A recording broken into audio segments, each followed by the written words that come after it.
Bismillahirrahmanirrahim. Assalamualaikum warahmatullahi wabarakatuh. Waalaikumsalam warahmatullahi wabarakatuh. Terima kasih Ibu ucapkan kepada anak-anak semua karena sudah bersedia hadir di ruangan yang sederhana ini. Baik, hari ini kita akan melaksanakan layanan konseling kelompok. Sebelum kita melaksanakan layanan konseling kelompok ini, alangkah baiknya kita awali dengan berdoa. Di sini ada yang mau pimpin doa? Silakan Gladys pimpin doa. Bismillahirrahmanirrahim.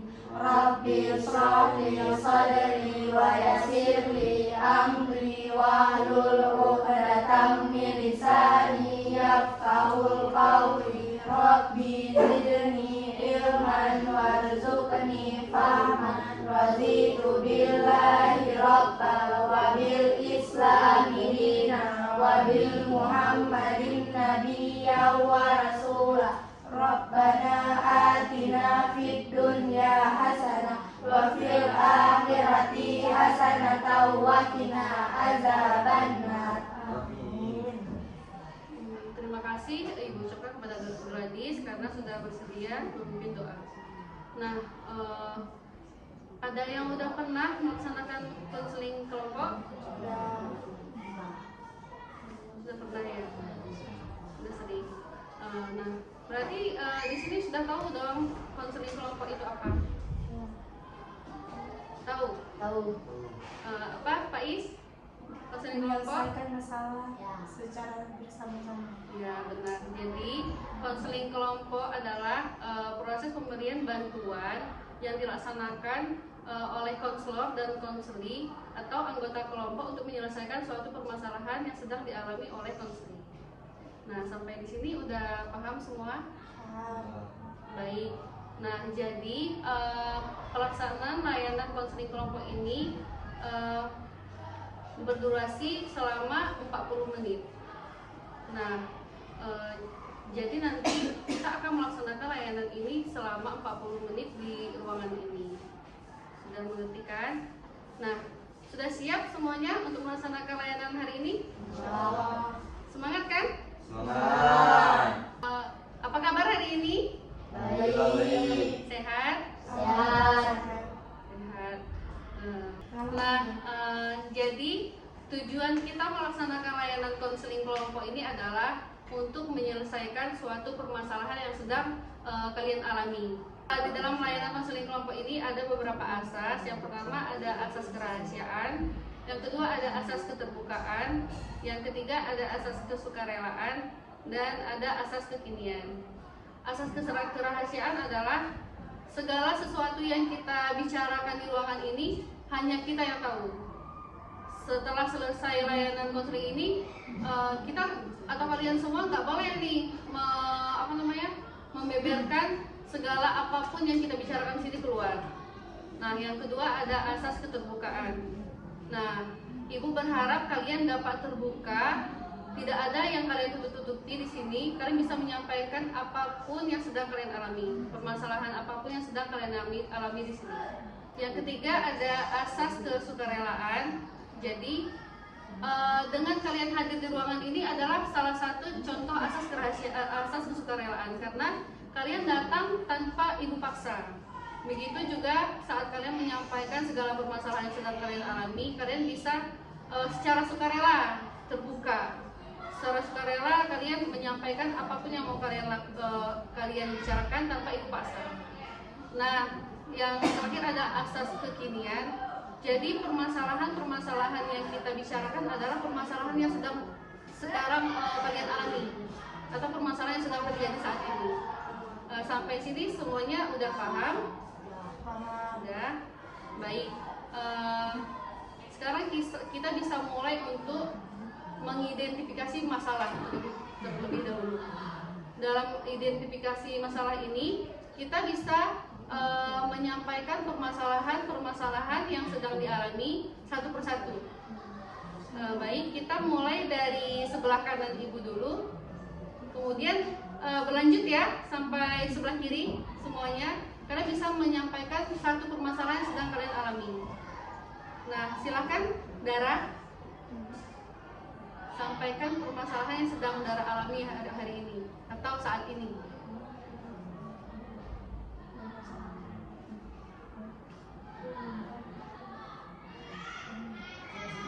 Atau ada yang mau menyampaikan terlebih dahulu permasalahannya? Raka, silakan. Masalah saya hari ini kan Bu, masalah saya saat ini. Iya.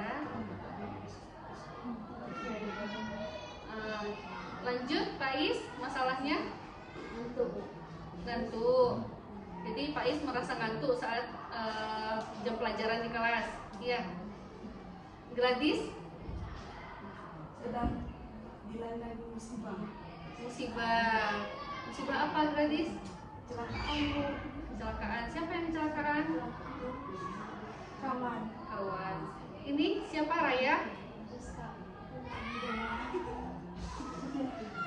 Apa masalah yang sedang dihadapi hari ini atau saat ini? Dibully. Lanjut. Dimarahin pagi-pagi. Dara? Apa masalahnya? Mampu telat bangun sekolah. Telat bangun, telat datang ke sekolah. Iya, baik. Jadi di sini ada 6 permasalahan. Yang pertama tadi si Raka menyampaikan bahwa masalahnya telat datang ke sekolah. Pak Is masalahnya ngantuk saat melaksanakan atau mengikuti jam pelajaran di kelas. Yang ketiga tadi si Gladys punya masalah sedang dilanda musibah, katanya temannya kecelakaan. Baik. Ini masalah yang keempat si Raya tadi permasalahannya apa? Oh, dibully. Yang kelima masalahnya dimarahin pagi-pagi. Yang keenam si Gadis tadi, si Dara tadi masalahnya hampir sama ya seperti Raka, yaitu telat bangun dan datang terlambat ke sekolah. Nah, kita kan sudah tahu nih permasalahan-permasalahan yang sedang kalian hadapi. Di sini Ibu mau tanya, kira-kira menurut kalian permasalahan apa sih yang lebih utama atau kita prioritaskan untuk kita selesaikan hari ini atau kita bahas hari ini? Datang terlambat. Setuju semuanya? Kita menyelesaikan permasalahan berarti kita ambil permasalahan datang terlambat ke sekolah ya. Nah, baik Raka dan Dara berarti ya di masalah yang sama. Ibu mau tanya, untuk Raka, apa sih yang menyebabkan Raka itu selalu datang terlambat ke sekolah? Bisa tidur, begadang malam. Ya, begadang malam. Lalu, apakah ada faktor-faktor lain? Nggak ada. Dara? Kenapa sih Dara itu datang ke sekolah itu terlambat? Alarm hidup. Alarm nggak hidup. Baik. Kalau ibu boleh tahu, Dara sama Raka tidurnya malam jam berapa? Jam 11. Jam 11. Jam 11 atau jam 10 itu normalnya setiap hari. Setiap hari. Raka? Saya normalnya saya paling Jam 2 malam baru tidur. Itu setiap hari. ya setiap hari. Setiap hari berarti bangun paginya jam berapa? Jam 7. Berangkat sekolah di jam berapa seharusnya? Seharusnya jam 7. jam Berangkat 7. sekolah. Bangun jam 7, berangkat sekolah jam 7. Enggak kan ibu bilang kan seharusnya. Iya, berangkat seharusnya. sekolah, Iya. jam berapa? Jam 7. Jadi kan seharusnya berangkat sekolah jam 7. Tapi Raka bangunnya jam 7. Baik, jadi itu adalah penyebab Raka datang terlambat ke sekolah karena dia telat bangun. Nah, ibu juga mau tahu nih, itu kan dari jam 7 pagi sampai jam 2 malam berarti ya. Apa aktivitas yang Raka lakukan? Aktivitas bu. Ya, Aktivitas ya. Aduh. Main main HP biasanya dari jam berapa? Itu yang malamnya aja apa gimana? Kalau seharian penuh biasanya berapa jam? Main HP. Mm-mm. Ini kan kalau kita anggap jam 7 atau jam 8 pagi sampai pulang sekolah kan Raka kegiatannya di sekolah. Berarti kita hitungannya dari jam 2 sampai jam 2 malamnya itu berapa jam Raka main HP? Hampir setiap detik main HP berarti. Saat main HP apa sih yang dibuka? IG, TikTok, game juga. Ya, Game juga. Kalau main game biasanya berapa jam? Dua kali main. Dara tadi katanya tidurnya jam 10, jam 11. Dari pulang sekolah sampai jam 10, jam 11 itu kegiatannya apa? Tidur. Tapi tidurnya katanya jam 10, jam 11. Oh, tidur siang sampai malam. Dari pulang sekolah tidurnya sampai jam berapa? Jam 5 sore. Setelah jam 5 bangun pergi ngaji. Nggak ada main-main lagi, nggak ada. Tapi kok bisa telat bangun? Oh, alarm kayak gitu. Baik, masih bisa diterima ya. Berarti Dara tidak setiap hari telat ke sekolah ya? Cuman hari ini aja. Nah, kira-kira nih menurut pandangan teman-teman, tadi kan Raka udah menceritakan nih dia telat bangun karena dia tidurnya telat. Nah, tadi kan juga disampaikan dia main HP-nya hampir tiap saat nih. Menurut teman-teman semua, jadwal atau waktu untuk bermain HP yang normal itu berapa jam sehari? 1 jam, 2. Yang lain? Faiz? 5 jam?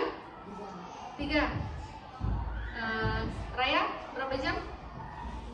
1 jam, 2 jam. Nah, jadi benar waktu kita maksimal bermain HP sehari itu adalah yang sebenarnya itu 2 jam, 1 sampai 2 jam. Berarti tadi Kak Raka bilang dia main jam dari pulang sekolah, bahkan tiap detik, tiap jam dia main HP. Berarti itu adalah suatu perilaku yang salah atau kebiasaan yang salah, kan? Benar Kak Raka? Setuju? Iya, setuju. Nah, Raka kan sudah tahu nih main HP berlebihan itu tidak baik. Dan Raka tahu kan dampaknya bagi kesehatan, terutama mata pelajaran, nilai-nilai. Tahu nggak Raka? Nah, nilai-nilainya sekarang Raka gimana? Nilai-nilai raport, nilai mata pelajaran di sekolah. Rankingnya? Apa ranking?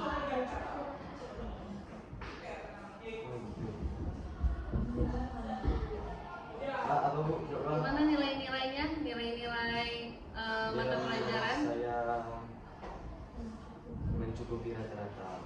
Berarti pas-pasan ini.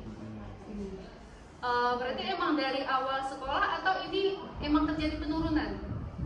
Menjadi penurunan. Penurunan sebelumnya nilai-nilainya bisa dikatakan baik. Sebelumnya pernah dapat ranking nggak atau pernah dapat nilai yang bagus, biasanya berapa?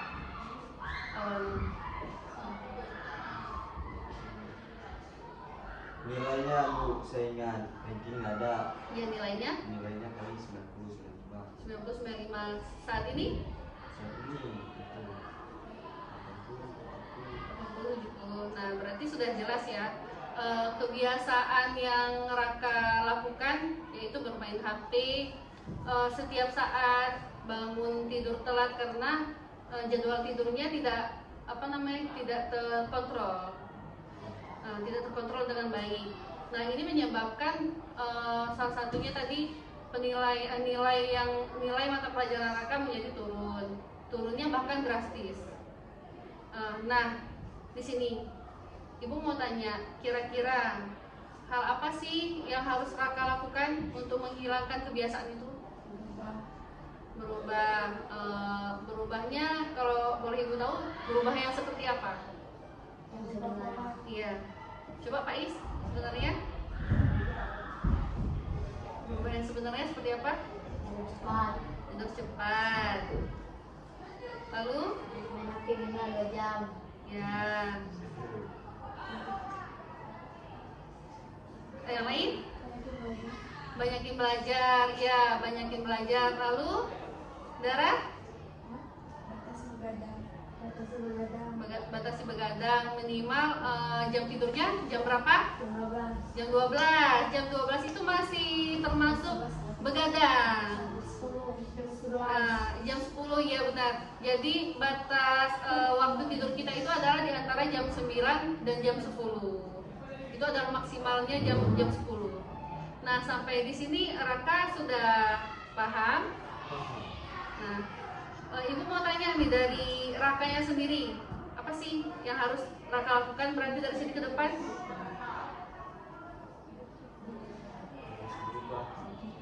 Iya, harus berubah gitu cepat, banyakin belajar. Iya.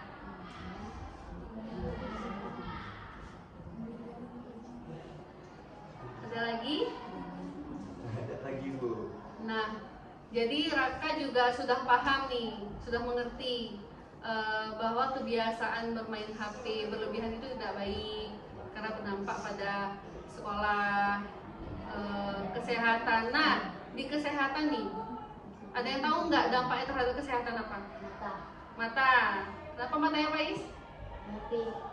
Matanya kenapa kalau main HP berlebihan? Rabun. Ada lain lagi?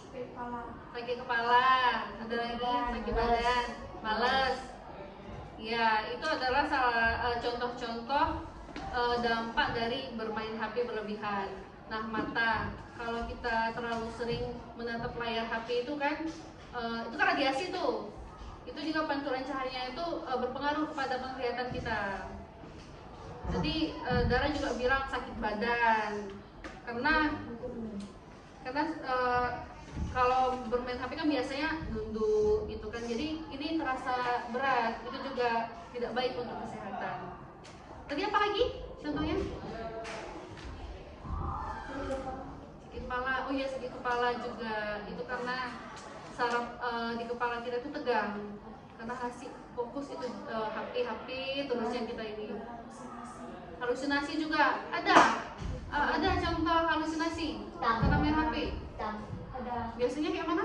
lagi tidur, tangannya diangkat sekali. Oh iya, ada juga tuh yang TikTok itu ya, apa velocity itu ya, lagi tidur dia velocity kan, itu juga dampak yang tidak baik. Jadi, Kayak lagi halusinasi. Ya. oh itu halusinasi, dia lagi tidur tiba-tiba kayak scroll HP gitu. Oh iya, itu adalah contoh dari berarti psikis ya, jiwaannya juga terganggu. Nah, kalian semua di sini kan sudah tahu nih bahwa main HP, tidur telat itu menyebabkan atau berdampak yang tidak baik. Jadi tadi juga bisa kita simpulkan cara-cara untuk mengatasi permasalahan yang sedang Raka alami. Berarti tadi tidurnya harus disiplin lagi, harus diatur. Kita harus memanajemen diri, berarti itu semuanya memulai dari diri sendiri. Kalau tidak ada kemauan dan keinginan dari diri sendiri, semua juga tidak akan terlaksana ya, Gladys ya. Di sini ada yang mau simpulkan. Berarti apa sih yang harus dilakukan tadi dari masalah yang Raka alami untuk keluar dari permasalahan ini? Mengubah pola hidup dengan tadi satu apa? Kurangi begadang, kurangi main HP, makan makanan yang sehat, ya termasuk juga berbanyak belajar, terus tidur cepat.